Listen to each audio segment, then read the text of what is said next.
देश में corona virus के एक्टिव केसेस की संख्या 4026 हो चुकी है। 50% मामले केरल और महाराष्ट्र से सामने आ रहे हैं। केरल में सबसे ज्यादा 1416 एक्टिव केस हैं और वहीं महाराष्ट्र से 494 मामले सामने आ चुके हैं। अब तक देश भर में 2700 मरीज ठीक भी हुए हैं और अब तक 37 की मौत भी हुई है। इनमें से 31 की मौत बीते 4 दिन में हुई। महाराष्ट्र में सोमवार को एक 70 साल और एक 73 साल की महिला की जान चली गई। महाराष्ट्र में सबसे ज्यादा 10 मौतें हुई हैं।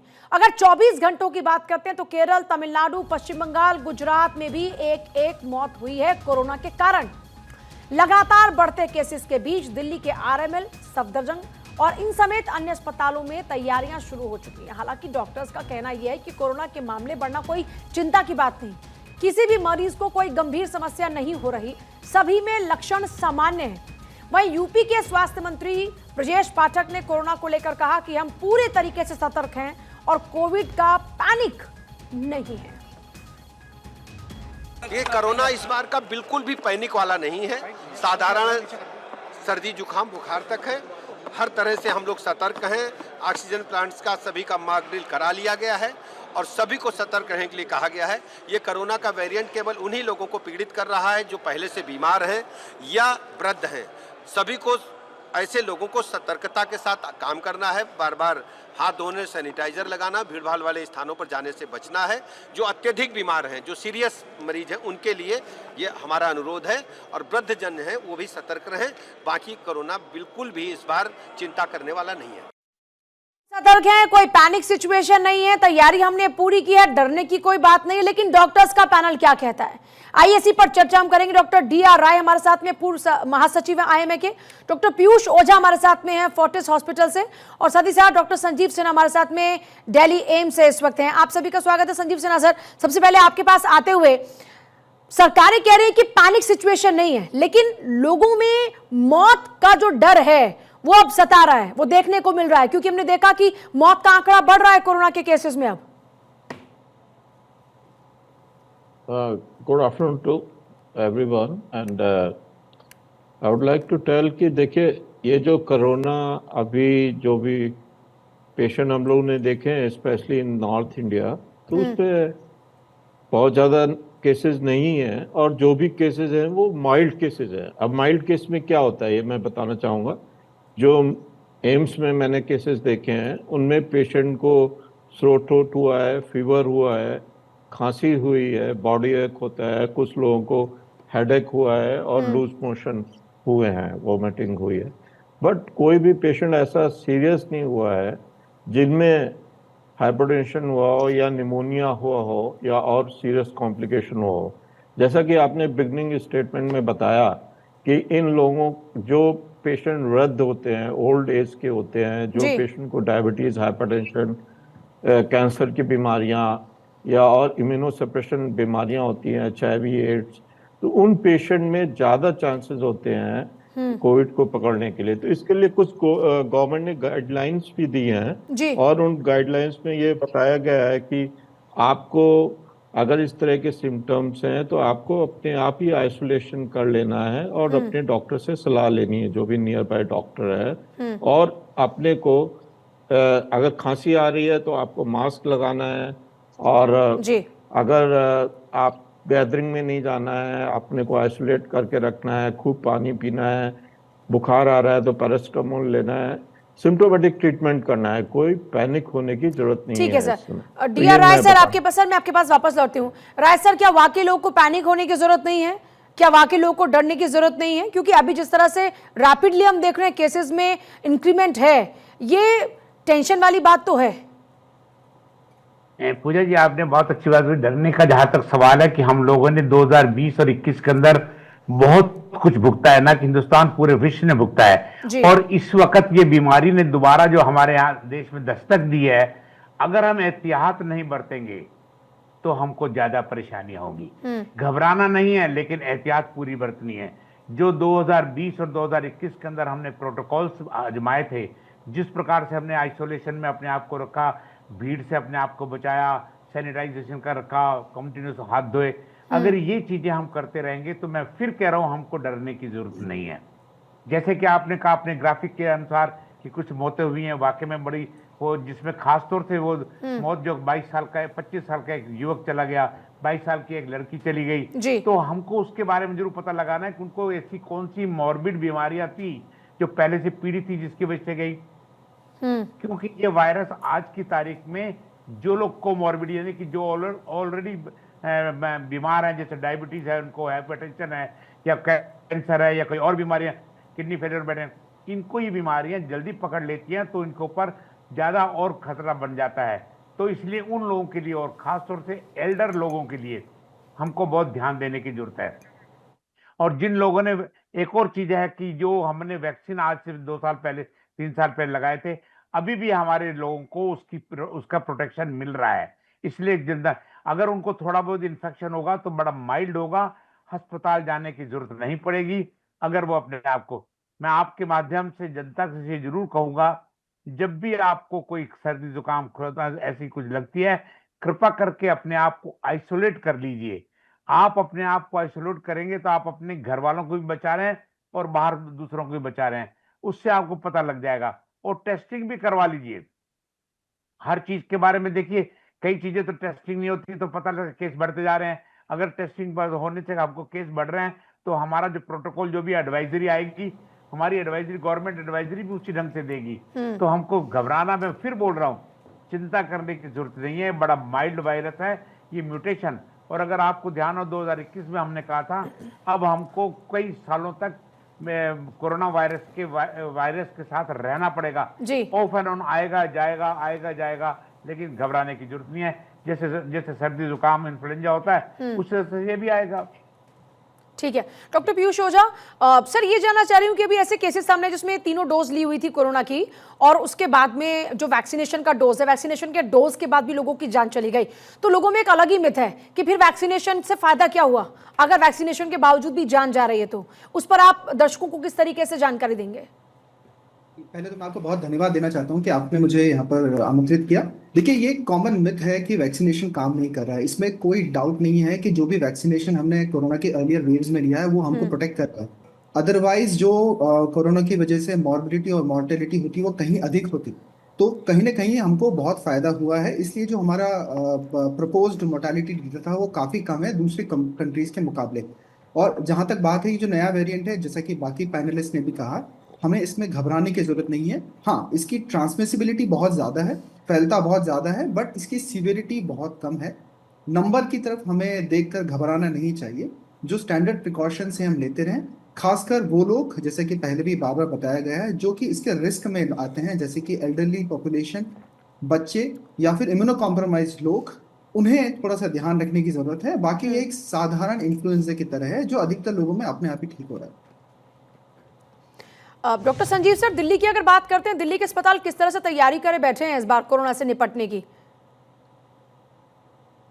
हाँ, ये मैं बताना चाहूँगा कि गवर्नमेंट ऑफ दिल्ली और ministry of health and family welfare ने इंस्ट्रक्शन जारी किया है कि आप प्रॉपर पूरा अरेंजमेंट करने के लिए हॉस्पिटल्स में ऑक्सीजन की पूरी फैसिलिटी होनी चाहिए, और जो पेशेंट आते हैं हॉस्पिटल में जिनको एडमिशन की रिक्वायर्ड है, जैसा कि हम लोगों ने डिस्कस किया कि अभी माइल्ड है, लेकिन कुछ पेशेंट जिनमें इम्यूनो कॉम्प्रोमाइज पेशेंट है, एल्डरली पेशेंट है, जैसा हम लोगों ने डिस्कस किया, या कोमॉर्बिड स्टेज है, डायबिटीज, हाइपरटेंशन, कैंसर है, इम्यूनो कॉम्प्रोमाइज पेशेंट है, अगर उनको एडमिशन की जरूरत पड़ती है, और ये भी मैं बताना चाहूँगा यहाँ पर दर्शकों को कि क्या इंडिकेशन है, कब आपको एडमिशन करने की जरूरत पड़ सकती है जी। जैसे आपको अगर फीवर है, हाई ग्रेड फीवर है और काफ़ी कफ कर रहे हैं आप, और साथ में आपको ऐसा ब्लड प्रेशर भी आपका कम हो जाता है, हाइपोटेंशन हो जाता है, चक्कर आने लगते हैं, आंखों के आगे ब्लैकआउट होने लगता है, सीवियर लूज मोशन वॉमिटिंग होने लगते हैं, तो उस कंडीशन में भर्ती करने की जरूरत पड़ती है कोविड के पेशेंट। मतलब इस बार कोरोना के सिम्टम्स चेंज हो गए हैं पिछली बार के मुकाबले, इस बार वॉमिटिंग, नोजिया और ये सब सिम्टम्स हैं। मैम ये पहले भी होते थे, और कुछ लोगों को स्मेल भी कम हो जाती है, टेस्ट भी कम हो जाता है, लेकिन वो सीवियर केसेस में होता है। फिर भी इन सब चीजों को अगर सिम्टम्स हैं, साइंस हैं, तो एडमिशन करने की ज़रूरत है। और अगर पेशेंट को हाइपोटेंशन है, निमोनिया है, तो उसको आईसीयू में रखने की ज़रूरत है, ऑक्सीजन देने की ज़रूरत है, और अगर ज़रूरत होती है तो उनको वेंटिलेशन भी करने की ज़रूरत है। वो सारी फैसिलिटी अवेलेबल हैं हर हॉस्पिटल में, गवर्नमेंट की तरफ से इंस्ट्रक्शन दिए गए हैं और ये फैसिलिटीज़ अवेलेबल है। और क्योंकि दिल्ली में भी इस वक्त रैपिडली केसेस में इजाफा हो रहा है, बढ़ रहे हैं, लगभग 500 का आंकड़ा होने होगा, क्योंकि 483 इस वक्त स्क्रीन पर आप देख रहे हैं। राय सर, एक और चीज़ जानना चाह रही हूँ, पिछली बार इसने लंग्स को ज़्यादा इफेक्ट किया था, लोगों को सांस लेने में तकलीफ हो रही थी, तब हमने देखा था कि ऑक्सीजन की किस तरह से कमी हुई थी, लोग परेशान हो गए थे। इस बार भी क्या ये जो वेरिएंट है वो लंग्स को इफेक्ट कर रहा है, या फिर कौन से बॉडी पार्ट को इस बार ये ज़्यादा इफेक्ट कर रहा है? देखिए, जो कोरोना वायरस है ये लंग्स के ऊपर तो इफेक्ट करता ही है अगर वो सीवियरिटी हो जाती है, लेकिन ये माइल्ड होने की वजह से थोड़ा आपको तंग करेगा, गले में खराश होगी, थोड़ी बहुत खांसी उठेगी, बुखार आएगा, चल जाए। लेकिन अगर आप इम्यूनि कम्प्रोमाइज हैं या पुरानी बीमारी से पीड़ित हैं, आपकी इम्यूनिटी बहुत ही कम अच्छा है। सर, एक बात तो ये बताइए, ultimate- अभी मैं बहुत सारे लोगों को सुन रही हूँ कि किसी को कंजेशन हो गया चेस्ट में, किसी की खांसी जा नहीं रही है, क्या ये सब सिम्टम कहीं कोरोना के तो नहीं है? क्योंकि मतलब लोग समझ नहीं पा रहे, दवाइयां ले रहे हैं, ठीक नहीं हो रहा, फिर भी कफ का प्रॉब्लम चल रहा है, कॉन्टिन्यूसली चल रहा है। और जब ये कोरोना के केसेस में इंक्रीमेंट देखने को मिला तो लोगों को लगा कि कहीं कोरोना से हम लोग तो उसकी चपेट में नहीं आ गए, इससे प्रभावित तो नहीं हो गए। तो मैं चाहूंगी जरा लोगों को आप डिफ्रेंशिएट करके बताएं कि ये सिम्टम है या नहीं है, या कौन से सिम्टम्स हैं। देखिए, अगर जो आज के जो सिम्टम्स आ रहे हैं कि अगर एकदम आपको बुखार आता है, बुखार 2-3 दिन तक चल रहा है, आपको सांस लेने में तकलीफ हो रही है, बॉडी पेन हो रहा है बहुत ज्यादा, और आप समझ रहे हैं कि आपको ब्लड प्रेशर यानी वीकनेस बहुत होने लग गई है, तो कृपा करके आप अपना सेल्फ मेडिकेशन ना करें। आप अपने किसी भी डॉक्टर को जाके दिखाएं, डॉक्टर से उसका सलाह लें, उससे आपका सारी चीज का पता लग जाएगा। और लापरवाही बरतने की कोई जरूरत भी नहीं है। और हर कोई खांसी जुकाम जो कोरोना नहीं है, ये मैं दोबारा फिर कह देना चाहता हूं कि ये जो वेरिएंट है, जो म्यूटेशन होता है, ये म्यूटेशन हुआ है, इसका जो 1.8 जो है, तो इसकी वजह से ये फैलता बहुत ज्यादा है, लेकिन इसकी सीवियरिटी नहीं है, इसकी इतनी सीवियरिटी नहीं है, इसलिए हमको इतने घबराने की जरूरत नहीं है। लेकिन घबराने की जरूरत नहीं, लेकिन एहतियात तो बरतनी पड़ेगी। अगर आपने अपनी लापरवाही की, भीड़ में आप जाने लग गए, आपने अपने हाइजीन के कंडीशन को छोड़ दिया, आपको जहां पर भी देखा गंदगी में आप खड़े हुए हैं और आपको बुखार आ रहा है, तो आप फिर भी घूम रहे हैं, अपने घर वालों के साथ ही बैठे हैं, तो कृपा करके अगर थोड़ा भी सिम्टम्स आपको लगता है, शक भी होता है, तो आप अपने आप को 2 दिन के लिए घर में आइसोलेट कर लीजिए, और 2 दिन के अंदर आपको पता लग जाएगा, या तो आप सुसाइड हो जाएंगे, नहीं बढ़ता है तो आप डॉक्टर के पास जाइए। और जिन लोगों ने वैक्सीन ले रखा है उनको घबराने की ज्यादा बिल्कुल जरूरत नहीं है, लेकिन मैं फिर कहूंगा घबराएं नहीं, पर एहतियात जरूर बरतें, और चिंता करने की जरूरत नहीं है। जिस वक्त की महामारी बुरी तरह फैली हुई थी, पूरा विश्व इससे घबराया हुआ था, उस वक्त हमारे देश ने, हमारी सरकार ने पूरे प्रिकॉशन दिए, और आज तो सरकार ने जैसे ही पहला केस के पता लगा, उसी वक्त एडवाइजरी हर हॉस्पिटल को दे दी, हर स्टेट को दे दी कि भाई आप लोग तैयार रहिए, अपने एक वार्ड आइसोलेट कर दीजिए, ऑक्सीजन की कंसर्ट देख लीजिए, और जो मेडिसिन है उसका इंतजाम कर लीजिए। ये ना हो कि जब एकदम इस पर बढ़ जाए और उस वक्त कहें कि हमारे पास तो ऑक्सीजन की नहीं है। ये चीजें सरकार ने पहले की हैं और मॉनिटर कर रही हैं।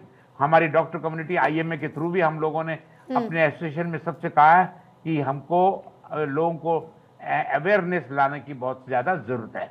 ठीक है ओजस सर, इस बार क्या ट्रीटमेंट इन पेशेंट्स को दिया जा रहा है अगर मेजॉरिटी में देखा जाए?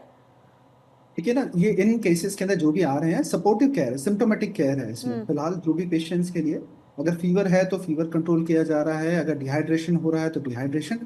अधिकतर लोगों में देखा गया कि जैसे कि पिछली कोरोना वेव के अंदर लोगों को मतलब स्मेल का प्रॉब्लम आ रहा था, स्मेल नहीं रही थी, बार वो सिम्टम नहीं है, तो ये थोड़ा सा वेरिएंट है जो डिफरेंट है, बट अदरवाइज इसका ट्रीटमेंट पूरा सपोर्टिव केयर है। बट साथ साथ जो भी कंडीशंस इसको प्रीडिस्पोज कर रही हैं, जो सीवियरिटी को बढ़ा रही हैं, जैसे कि डायबिटीज, ब्लड प्रेशर, या फिर और कोई इम्यूनो कॉम्प्रोमाइज कंडीशन, या फिर एल्डरली बच्चों लोगों के अंदर, तो वो सपोर्टिव केयर है, इसका और कोई स्पेसिफिक ट्रीटमेंट नहीं है। अच्छा, मतलब कोई स्पेसिफिक ट्रीटमेंट नहीं है, लेकिन पिछली बार से विटामिन C की टैबलेट्स लोग अपने आप ले रहे थे इनिशियली अपने इम्यूनिटी को बूस्ट करने के लिए। क्या इस बार भी कुछ इस तरह से लोग अपने लिए इंतजाम कर सकते हैं कि हम अपनी इम्यूनिटी पर फोकस करें? से हमने देखा था कि बहुत सारे आयुर्वेदिक काढ़ा लोग पी रहे थे कि उनकी इम्यूनिटी बूस्ट हो गई और उससे वो कोरोना से खुद को बचा सकते हैं, या फिर अगर है भी तो फाइट कर सकते हैं कोरोना के साथ। देखिए ये सब सिम्टोमेटिक सपोर्टिव थेरेपी से, इसमें कोई घबराने की जरूरत नहीं है। विटामिन सी हम सब लोग जानते हैं कि इम्यूनिटी को बढ़ाता है, आप लेना चाहें उसमें कोई नुकसान नहीं है, बट आइडली कोई रिकमेंडेशन नहीं है कि आप विटामिन सी लेंगे तो आपको नहीं होगा। अधिकतर लोगों के अंदर ये इन्फेक्शन होकर ठीक भी हो रहा है, लोगों को पता भी नहीं पड़ रहा है। काफ़ी लोगों को पता भी नहीं चल रहा। अच्छा, इस बार अभी भी हम देख रहे हैं सिन्हा सर कि काफ़ी लोगों को सांस लेने में तकलीफ हो रही है, इस तरह के काफ़ी सारे सिम्टम्स आ रहे हैं। तो क्या ये जो सिचुएशन है कि उनका सांस फूल रहा है या फिर सांस लेने में थोड़ी तकलीफ हो रही है, तो क्या ये उनकी क्रिटिकल कंडीशन है और क्या ऐसी सिचुएशन में उनको तुरंत से डॉक्टर को कंसल्ट करना चाहिए और अगर ज़रूरत पड़ती है तो एडमिट हो जाए? हाँ, देखिए पूजा जी, बिल्कुल आपका बहुत अच्छा क्वेश्चन है। ये में तो प्रॉब्लम तो होती है, कुछ लोगों को अंडरलाइंग अगर ब्रोंकल एस्मा है तो वो सांस और भी ज्यादा फूल सकती है। तो ये भी देखना पड़ेगा, हिस्ट्री डिटेल में लेना पड़ेगा कि कोमॉर्बिड स्टेट है, अंडरलाइंग रेस्पिरेटरी इलनेस पहले से है या पहले इनको कोविड हो चुका है, उसमें लंग इफेक्ट हुआ है। काफी लोगों को लास्ट टाइम में सीवियर कोविड हुआ था जिसके कारण निमोनिया हो गई थी और लंग्स में फाइब्रोसिस भी हो गई थी। और कुछ पेशेंट जो ऐसे हैं आजकल आप देखिए सीओपीडी के हैं, ब्रोंकियल एस्मा के हैं, ब्रोंकिक्टिसिस हैं, पोस्ट टीबी डिस्ट्रॉयड लंग है। तो अगर ये लोग हाई रिस्क में होते हैं किसी भी रेस्पिरेटरी इन्फेक्शन को कैच करने के लिए, तो हिस्ट्री लेनी पड़ेगी कि अगर इस तरह की पहले से बीमारी है और उनको अभी कोविड हुआ है तो उनकी सांस ज़्यादा फूलती है और डिसैचुरेशन उनका होने के ज़्यादा चांसेस रहते हैं, ऑक्सीजन की कमी होने के ज़्यादा चांसेस होते हैं। तो ये हमें देखना पड़ेगा कि अगर उनकी सांस फूल रही है तो उनका हमें ऑक्सीजन सैचुरेशन नापना पड़ेगा, और अगर वो 92% या 90 से कम हो रहा है तो उनको ऑक्सीजन थेरेपी देने की जरूरत है, एडमिट करने की जरूरत है, एक्सरे करने की जरूरत है।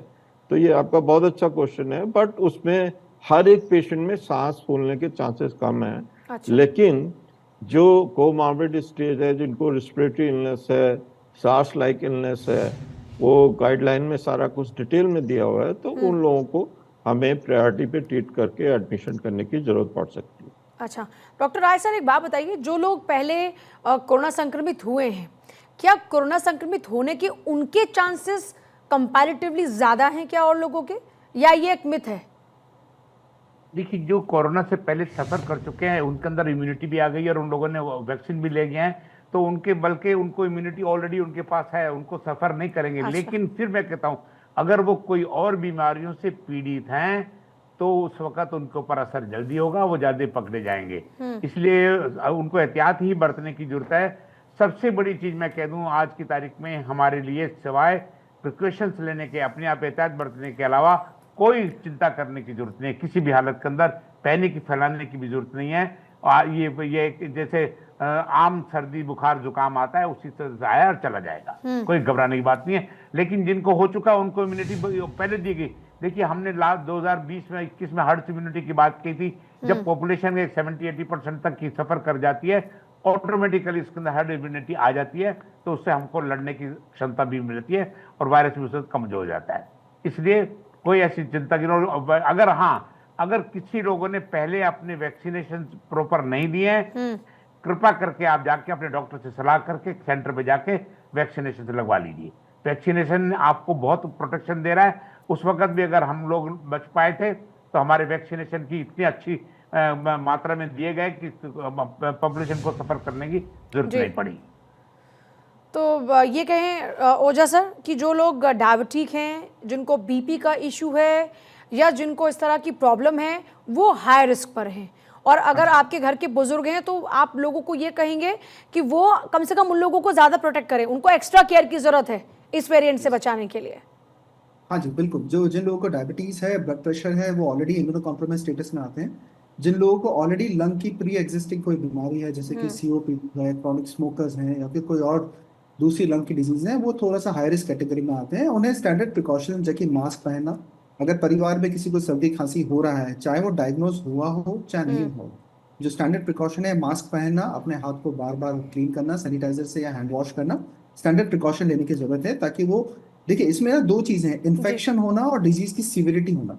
इन्फेक्शन बहुत लोगों को हो रहा है बट सीवियरिटी नहीं है, ये हमें ध्यान रखने की जरूरत है।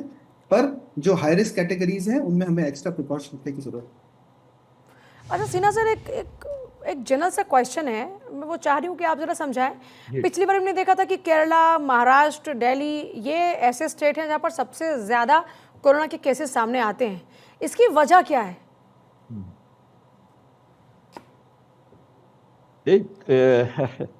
एग्जैक्ट तो इसमें कहना मुश्किल है, बट जो हम लोगों ने ऑब्जर्व किया है, केरला में अधिकतर ट्रैवलिंग काफ़ी है। अब लोग मिडिल ईस्ट, अदर कंट्रीज में ज़्यादा जाते हैं, और travelling is also risk factor for having this kind of infection. ये हो गया, इन्फ्लुएंजा लाइक इलनेस हो गई।